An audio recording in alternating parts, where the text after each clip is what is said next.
So my name is Patrick O'Brien. I'm the Director of Flight Operations Coordination Support for Execaire Division YMP Group based out of Montreal, Canada. Yeah, so Execaire is approximately 45 to 50 aircraft. We operate across the country, across Canada. Well, we operate internationally, but our bases are across Canada. We have bases in basically every major Canadian city. We operate aircraft as small as Citation M2s to Global 7500s. Our scale of operation is international. Significant operation to the United States, but we fly everywhere from Africa, East Asia, international operations. The system we used before web manuals was a system called Aviation Docs. Well, we had lots of challenges, basically, but we had issues in distribution of documents, we had issues in user engagement, and although they're not regulatory compliance issues per se, they ultimately could lead to regulatory non-compliance. Because in order to operate, you have to understand the regulatory material, and if we're not distributing it properly, then of course, that becomes a regulatory compliance issue. Before web manuals, we didn't have access to compliance libraries, and that's been a super plus for us because it is very challenging to keep up with. We operate, like I said, in Canada, the United States, EASA airspace. So we're also an Argus Platinum Elite operator. We're also an ISBO Level 3 operator. So the amount of regulations, checklists, items that we have to comply with is pretty exhaustive in being in the situation we're in. So the compliance libraries have really helped us, something that we didn't have before. So we'd have to create our own compliance libraries. So we'd have to look through the Canadian Air regulations and make sure that our manuals were compliant. We'd have to look through, we're a TCO operator, so we operate in Europe commercially.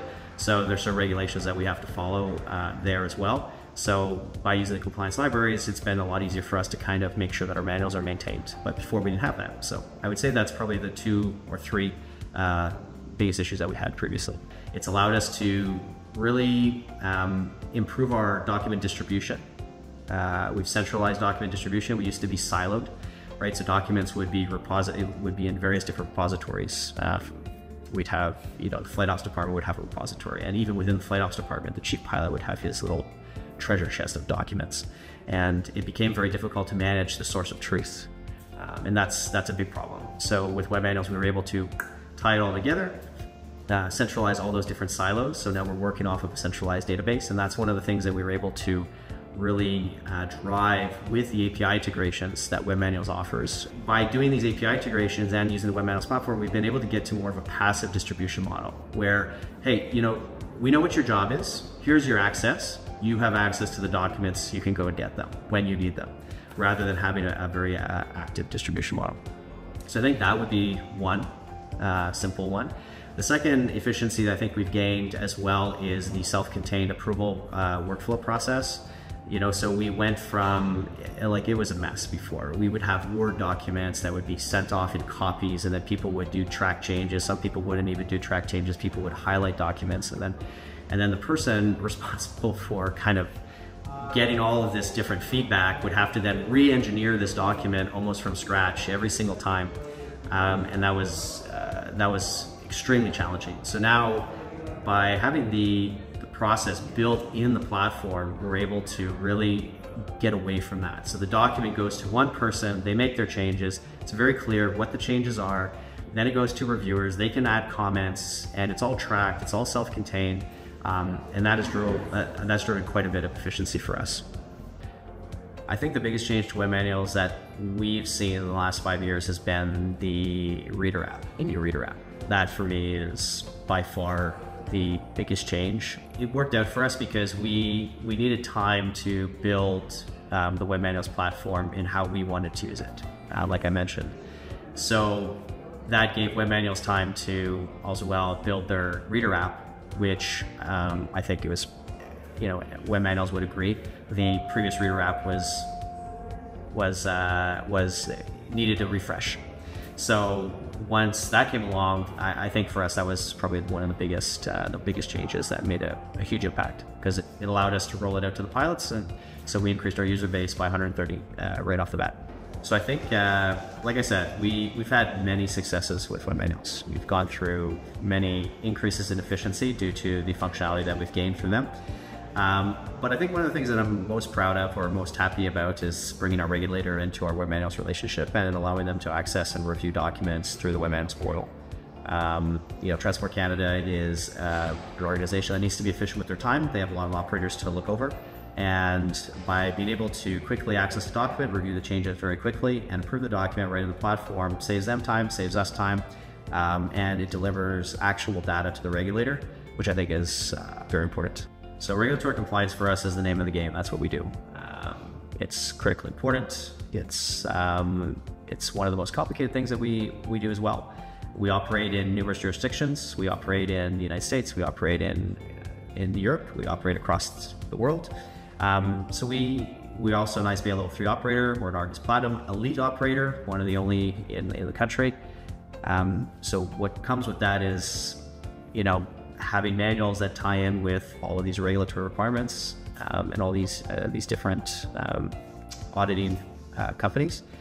So managing that before web manuals was extremely challenging, right? Because you'd have to monitor EASA regulations, you have to monitor FAA regulations, you have to monitor Transport Canada regulations, you have to monitor the changes in the ISBAO and Argus checklists. And on top of that, you'd kind of have to redo your work almost all the time because there was no way to kind of track that in a way. But now with the compliance libraries, basically we make the changes, and the compliance libraries are designed in such a way that we get advised when there are new regulations, basically. So it allows us to go in, we review them, if we have to make manual adjustments, we can, we relate them, and we carry on that way. So it's really helped, it's given us a lot of visibility over what regulations are out there, how do we comply with those regulations, and also, which is probably the bigger issue, is it's allowed us to keep up with changes. And then I think the second thing on a regulatory compliance standpoint is that, Transport Canada, we were kind of the start of bringing Transport Canada into this relationship, right? So Transport Canada initially was very reticent. They had their ways of how they wanted to process manuals.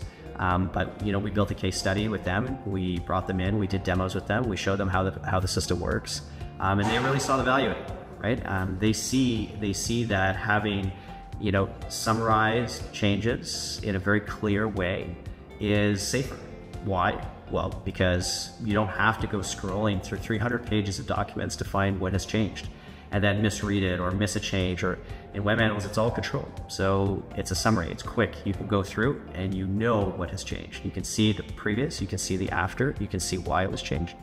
And going through all these, that has had huge value for us because, like I said, it's safer, right? Because you're not going to miss anything. It's there, and it's very efficient. So the regulator has been very open about it. We actually have both the Quebec region and the Ontario region, because in Transport Canada they're regional based.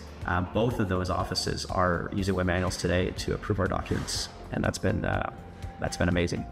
Web manuals to me has always felt very almost like it may sound cliche perhaps, but a family-owned company in a sense that everybody is willing to go out of their way to listen to what you have to say, really go into how can we help you, right? And that's something that's rare. It is quite a rare thing to find.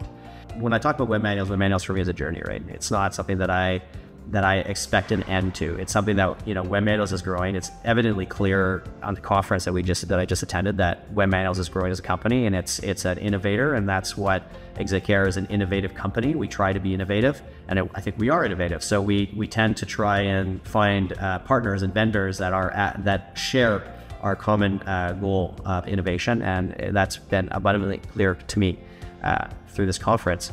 So that's why I say when it's a journey for me, is it's never over. We're always finding new ways to do things. So one of the things that I'm really looking forward to implementing soon is improving user engagement through some of the functionality that's in web manuals. So when we talk about change requests and how that is all still in a self-contained environment, and that the subject matter experts are able to look at that, action those change requests, that's something that is really on my short-term list of things that I'd like to accomplish.